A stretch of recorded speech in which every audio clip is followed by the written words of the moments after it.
ॐ विश्वानि देव सवितर्दुरितानि परासुव यद्भद्रं तन्न आसुव। ॐ शान्तिः शान्तिः शान्तिः। सम्माननीय श्रोता बंधुओं, विद्यार्थी और अभिभावकों, आज हम आपके बीच में जो चरित्र निर्माण की बात हो रही है, क्योंकि शिक्षा के साथ साथ में संस्कार का होना भी बहुत जरूरी है। यदि पढ़ लिखने के बाद भी मनुष्य के अंदर, विद्यार्थी के अंदर इंसानियत और मानवता नहीं आती है, तो वो साक्षर व्यक्ति राक्षस का भी काम करने लगता है। इसलिए नैतिकता का, इंसानियत का, मानवता का, चरित्र का होना बहुत आवश्यक है। इसलिए स्कूल के माध्यम से विद्यार्थियों के चरित्र का विकास हो, नैतिक मूल्य, मानवता, इंसानियत, शिष्टाचार, संस्कारों का उदय हो, उस दृष्टि से हम चरित्र निर्माण की बात रखते हैं बच्चों के बीच में। आज उसी कड़ी के अंतर्गत एक प्रमुख विषय जो हमारे ऋषियों ने हमें तक पहुंचाया, यहां तक पहुंचाया, उस विषय को हम आपके बीच में रख रहे हैं। और वो विषय क्या है? और वो विषय है यज्ञ, हवन, अग्निहोत्र। अग्निहोत्र को हम करते हैं अपने स्कूलों में, अपने घरों में भी, लेकिन आज थोड़ा महत्व समझेंगे वैज्ञानिक रूप में, तर्कों के आधार पर भी यज्ञ का क्या, हवन का क्या, अग्नि का क्या महत्व है, अग्निहोत्र का क्या रहस्य है। अग्निहोत्र को देवयज्ञ भी कहा जाता है। देवयज्ञ क्यों कहा जाता है, इस पर विचार करेंगे। क्योंकि अग्निर्वई देवानां मुखम, अग्नि देवताओं का मुख है।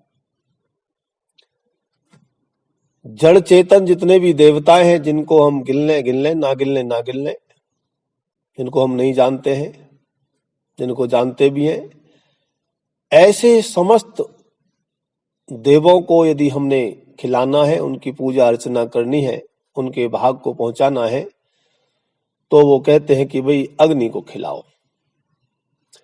और वो अग्नि सूक्ष्म बना करके समस्त जड़ चेतन देवी देवताओं तक वो भाग पहुंच जाता है। इसलिए इस अग्निहोत्र को देवयज्ञ भी कहते हैं। अग्निहोत्र को देवयज्ञ भी कहते हैं। आप देखेंगे अग्निहोत्र कोई पाखंड नहीं है, कोई दिखावा नहीं है, किसी तरह की ठगने की विद्या नहीं है। अग्निहोत्र विशुद्ध रूप से एक वैज्ञानिक प्रक्रिया है।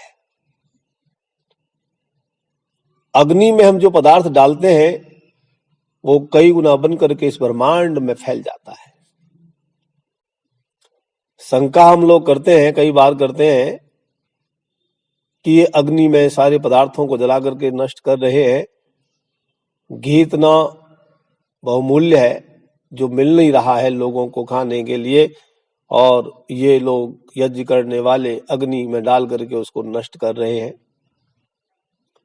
ऐसी अवधारणाएं व्यक्ति के मन में आती हैं और ऐसी शंका आती है। लेकिन उनको इस वैज्ञानिकता को समझना चाहिए कि अग्नि में डाला हुआ पदार्थ नष्ट होने का मतलब है वो अपना रूप बदल देता है। और जब रूप बदलता है अग्नि के माध्यम से, तो वो कई गुना शक्तिशाली, कई गुना शक्तिशाली और कई गुना ज्यादा मात्रा में बन जाता है। ये कहा जाता है कि यदि 1 चम्मच गाय के घी को अग्नि में डाला जाए, तो वो कितने टन उससे ऑक्सीजन का निर्माण होता है, ये एक रिसर्च और शोध का विषय भी है और लोगों ने शोध भी किया है, रिसर्च भी की है। एक उदाहरण देखें, आप अपनी रोजाना रसोई की घर की का उदाहरण देखें, रसोई का। हमारी माताएं, हमारी बहनें जब घर में रसोई में भोजन पकाती हैं तो वो एक थोड़ा सा तड़का लगाती है। थोड़ा सा जीरा लेंगी और तड़का में डालेंगी, उसमें थोड़ा सा घी लिया या तेल लिया और अग्नि में गर्म करके उस जीरे को उसमें छोड़ती हैं और वो एकदम जलता है और उसकी सुगंधी कितनी दूर दूर तक फैल जाती है। और दाल में या किसी और चीज में जब वो डाला जाता है तो सारी दाल एकदम सुगंधित हो जाती है तड़के से, उसका स्वाद बदल जाता है, उसकी महक और सुगंध बदल जाती है और वो पूरे आस पड़ोस में भी चला जाता है कि भाई हाँ, आज अभी अभी तड़का लगाए जीरे का, हींग का लगाएं, छोटी सी हींग होती है, शुद्ध हींग हो और उसका तड़का लगाइए और पूरे घर में, घर से बाहर जहां तक हवा जा रही है वो सारी सुगंधी होती चली जाती है। छोटी सी चीज रोजाना हम देख रहे हैं अपने घरों के अंदर और वो कितना वृहद आकार को धारण कर लेती है। ऐसे ही यदि उस हींग और जीरे के स्थान पर हम और चीज डालें तो जैसी जैसी चीज डालेंगे वैसा वैसा वातावरण बनता है। और हवन में यही तो होता है। हवन में तमाम तरह की 85 प्रकार की औषधियों का मिश्रण करके 4 तरह की सामग्री होती है। स्वामी दयानंद सरस्वती लिखते हैं 4 तरह की सामग्री: मिष्ठान, रोगनाशक, सुगंधित और पुष्टिकारक। मीठा